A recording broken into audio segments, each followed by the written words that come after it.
세번역 사도신경으로 신앙 고백하겠습니다. 저는 전능하신 아버지 하나님 천지의 창조주를 믿습니다. 저는 그분의 유일하신 아들 우리 주 예수 그리스도를 믿습니다. 그분은 성령으로 잉태되어 동정녀 마리아에게서 나시고 본디오 빌라도에게 고난을 받아 십자가에 못 박혀 죽으시고 장사된 지 사흘 만에 죽은 자 가운데서 다시 살아나셨으며 하늘에 오르시어 전능하신 아버지 하나님 우편에 앉아 계시다가 거기로부터 살아있는 자와 죽은 자를 심판하러 오십니다. 저는 성령을 믿으며 거룩한 공교회와 성도의 교제와 죄를 용서받는 것과 몸의 부활과 영생을 믿습니다. 아멘. 거룩하신 아버지 하나님 감사합니다. 간밤에도 편히 쉬게 해주시고 새벽에 기도하는 자리에 불러주시니 감사합니다. 이 시간 저희들이 마음 중심으로 주님을 경외하게 하여 주시옵소서.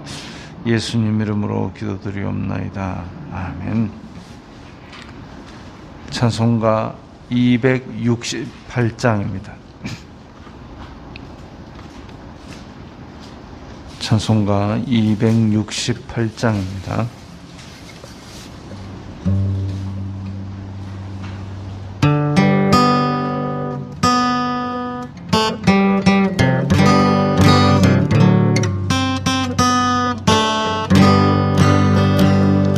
죄에서 자유를 얻게 함은 보혈의 능력 주의 보혈 시험을 이기고 승리하는 참 놀라운 능력이로다.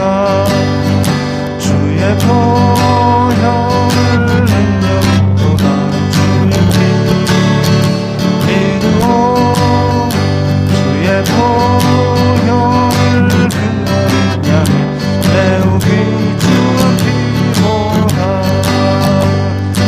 육체의 정욕을 이길 힘은 보혈의 능력 주의 보혈 정결한 마음을 얻게 하니 참 놀라운 능력이로다. 주의 보혈 능력도다. 주의 피 주의 보혈을 그 어린 양의 매우 귀중한 피보다 눈보다 더 이게 맑히는 것 보혈의 능력 주의 보혈 부정한 모든 것 맑히시니 참 놀라운 능력이로다. 주의 보혈을 능력 있도다. 주의 피 믿으오 주의 보혈을 그 어린 양의 매우 귀중한 피보다 주의 복음을 전할 제목 보혈의 능력 주의 보혈 날마다 나에게 찬송 주니 참 놀라운 능력이로다.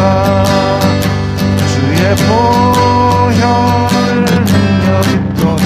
주의 피 믿으오 주의 보혈 그 어린 양의 매우 귀중한 피로다.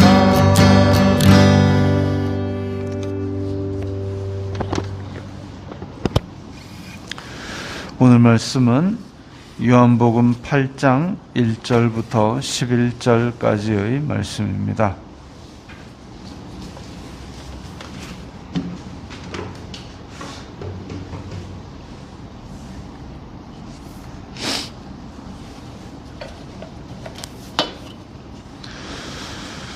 요한복음 8장 1절부터 11절까지의 말씀 함께 읽겠습니다. 예수님은 감람산으로 가시니라. 아침에 다시 성전으로 들어오시니 백성이 다 나오는지라 앉으사 그들을 가르치시더니 서기관들과 바리새인들이 음행 중에 잡힌 여자를 끌고 와서 가운데 세우고 예수님께 말하되 선생이여 이 여자가 간음하다가 현장에서 잡혔나이다. 모세는 율법에 이러한 여자를 돌로 치라 명하였거니와 선생은 어떻게 말하겠나이까? 그들이 이렇게 말함은 고발할 조건을 얻고자 하여 예수님을 시험함이로라. 예수님께서 몸을 굽히사 손가락으로 땅에 쓰시니 그들이 묻기를 마지 아니하는지라. 이에 일어나 이르시되 너희 중에 죄 없는 자가 먼저 돌로 치라 하시고 다시 몸을 굽혀 손가락으로 땅에 쓰시니 그들이 이 말씀을 듣고 양심의 가책을 느껴 어른으로 시작하여 젊은이까지 하나씩 나가고 오직 예수님과 그 가운데 섰는 여자만 남았더라. 예수님께서 일어나사 여자 외에 아무도 없는 것을 보시고 이르시되 여자여 너를 고발하던 그들이 어디 있느냐? 너를 정죄한 자가 없느냐? 대답하되 주여 없나이다. 예수님께서 이르시되 나도 너를 정죄하지 아니하노니 가서 다시는 죄를 범하지 말라 하시니라. 아멘.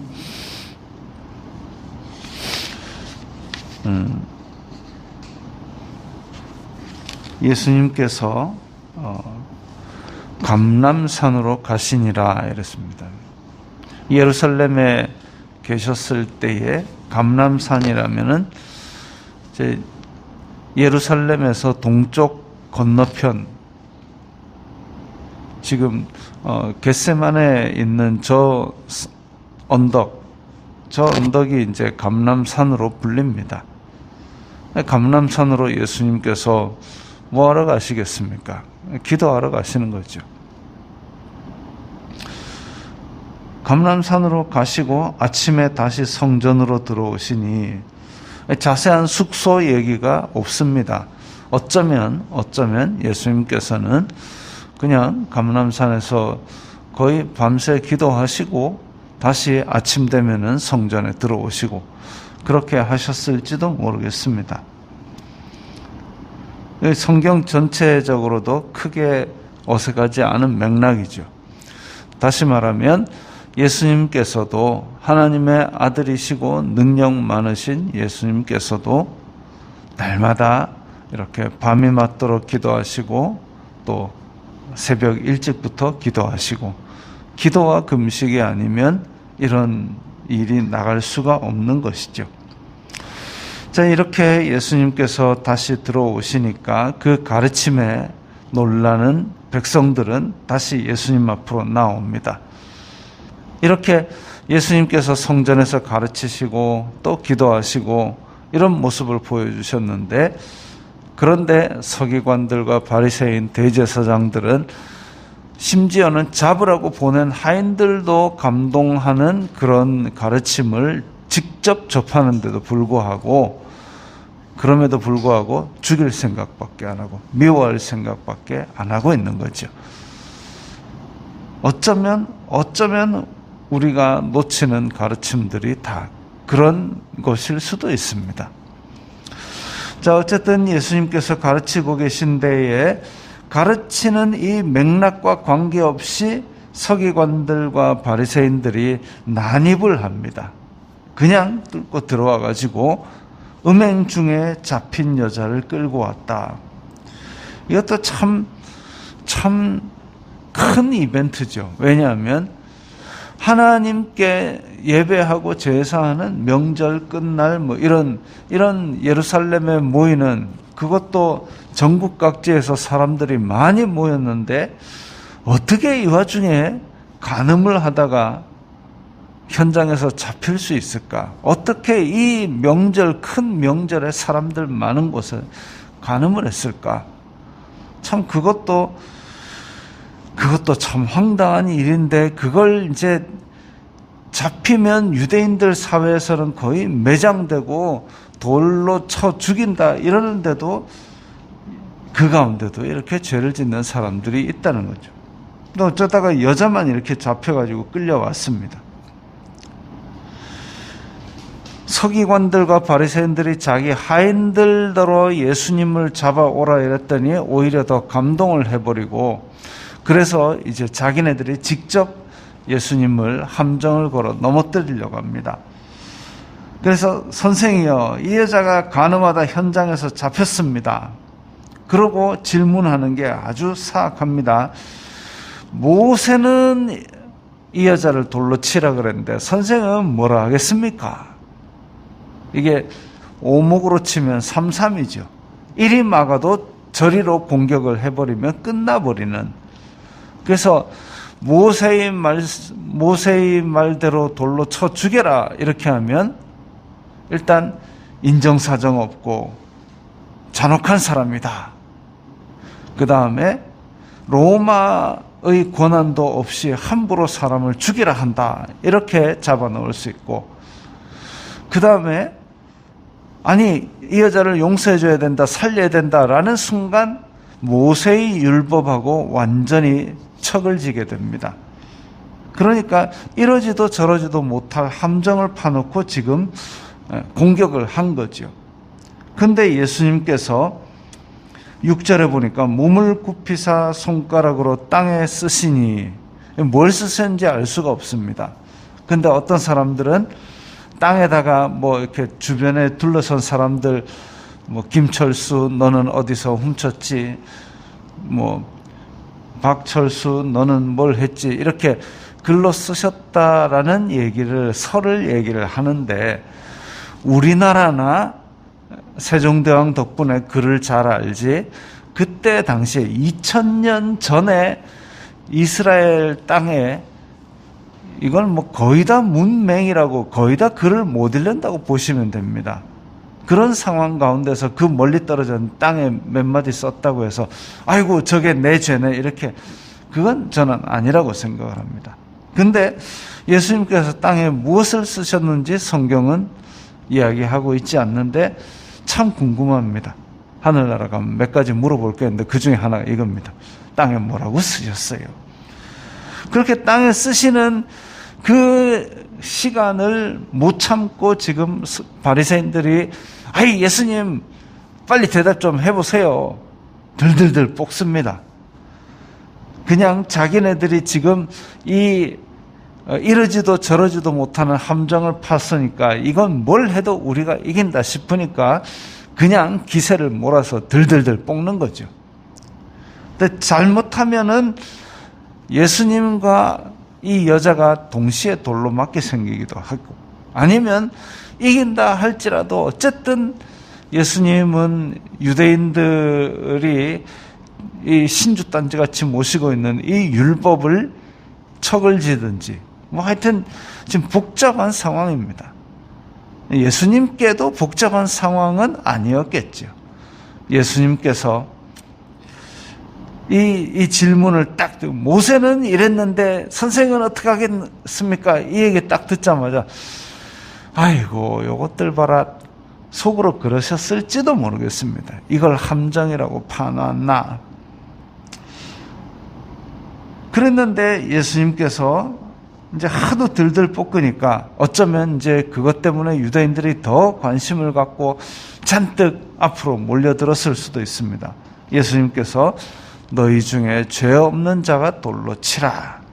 이게 참 어떻게 보면 잔잔한 연못에 큰 돌을 던져 넣은 것 같은 그런 효과입니다. 왜냐하면 너희 중에 너희 중에 죄 없는 자가 먼저 돌로 치라라는 그 말씀. 너희 중에 죄 없는 자. 모세의 율법을 가지고 지금 사람 죽이겠다고 돌을 들었다 놨다 하면서 살기등등하게 다가왔지만 너희들이 안 걸려서 그렇지 죄 없냐? 너희들이 모세의 율법을 가지고 공격하는데 모세의 율법 다 지켰냐? 이 질문에 대해서 자유로운 인간이 하나도 없는 겁니다. 그래서 모세의 율법을 가지고 사람을 죽이려던 사람, 그러면 너는 안 죽을 것 같으냐라는 그 말씀이죠. 자기는 지금 간음죄를 안 저질러서 안 잡혀 가지고 지금 돌을 들고 이러고 왔지만, 그야말로 너희 중에 죄 없는 자가, 너희가 그렇게 신봉하는 모세의 율법으로 사람 죽이려고 그러냐? 그 모세의 율법을 너한테 갖다 대면 어떨까? 이 말씀을 듣는 순간 내 가슴에도 돌이 하나 쿵 떨어진 겁니다. 연못이 철렁철렁 뒤집어진 거죠. 야, 이러다가 나도 죽는구나. 용서를 받지 아니하면 하나님 앞에서는 의로운 자가 없으니 하나도 없는데 이 내가 돌을 들고 뭐 하는 거지? 그 생각이 나는 겁니다. 그리고 다시 몸을 굽혀 손가락으로 땅에 쓰시니, 뭘 쓰셨는지 진짜 궁금합니다. 근데 이 말씀 가운데 사람들은 양심의 가책을 느껴서 어른부터 젊은이까지 하나씩 나가고 다 사라졌다 그랬습니다. 예수님께서 성전에 들어와서 가르치시는 그 가르치심을 듣고자 사람들이 몰려왔는데, 그 잘 가르치던 그 분위기조차 다 깨지고 이제는 가늠한 여자 하나 남고, 성전에 사람들이 오가고는 있지만 이제 예수님 앞에도 아무도 없게 되었습니다. 예수님께서 여자에게, 여자여, 너를 고발하던 그들이 어디 있느냐? 여자가 그야말로 죽음의 공포 앞에서 이제 정신 차리고 주변을 보니까 아무도 없어요. 주여, 없나이다. 예수님께서 이르시되 나도 너를 정죄하지 아니하노니 가서 다시는 죄를 범하지 말라. 이게 어쩌면 우리에게 굉장히 희망을 주는 말씀입니다. 우리도 실수를 하고 우리도 죄를 짓지요. 그러나 예수님께서 나도 너를 정죄하지 아니하노니 가서 다시는 죄를 짓지 말라. 예수님께 저는 죄인입니다. 저는 죽을 죄인입니다. 라는 고백을 하는 사람이라면 예수님께서 저는 미쁘시고 의로우사 나도 너를 정죄하지 않는다. 가서 다시는 죄를 짓지 말아라. 그런다고 죄를 안 짓겠습니까마는 가서 다시는 죄를 짓지 않기 위해서 피 흘리기까지 한번 버텨봐라 이거죠. 근데 예수님께서 아무렇지도 않게 아무런 대가도 없이 그냥 죄 자체를 다 풀어주는, 뭐 어떤 죄를 지어도 그냥 다 용서를 해버리고 말아버리는 그런, 어찌 보면 죄를 다 허용하시는 거 아닌가? 그게 아닌 것이 뭐냐 하면 예수님께서는 지금 이 사람뿐만이 아니라 모든 죄를 위해서 피 흘리고 찢겨서 목숨을 대속하시기 위해서 오셨기 때문에 용서하실 수 있는 겁니다. 내가 너를 위해서 이제 피 흘릴 거야. 그러니까 나는 너를 용서해. 그러니까 너는 이제 더 이상 네 스스로 네 발로 죄 지으려 가지 마라. 그렇게 용서하시는 거죠. 나도 너를 정죄하지 아니하노니, 이게 아무나 할 수 있는 얘기가 아닙니다. 오직 피 흘려서 대속하시는 예수님만이 하실 수 있는 말씀이죠. 그래서 죽음의 공포 앞에서 그야말로 아무 갈 데도 없고 모든 사람들도 나를 죽이려고 하는 이 여인은 예수님의 생명의 구원, 자비하심을 직접 맛본 사람이 되었습니다. 우리에게도 똑같이 말씀하십니다. 우리에게는 지금 돌을 들고 치려는 사람들이 달려오지는 않지만 영원히 벌하실 하나님의 그 심판대가 있는데, 그 심판대 앞에서 우리를 자유케 하시는, 죄에서 우리를 자유케 하시는 예수 그리스도의 보혈의 능력, 그것이 우리의 유일한 희망이고 소망임을 믿습니다. 이 소망 가운데서 오늘도 주님 주시는 이 용서의 은혜, 용서의 자비, 이것이 마음 가득한 날이 되기를 바랍니다. 기도하겠습니다. 거룩하신 아버지 하나님, 감사합니다. 저희들에게 나도 너를 정죄하지 아니하노니 가서 다시는 죄를 범하지 말라 하시는 예수님의 부드러운 음성, 그러나 단호한 음성이 우리 가운데 있게 하여 주시옵소서. 예수님 이름으로 기도드리옵나이다. 아멘.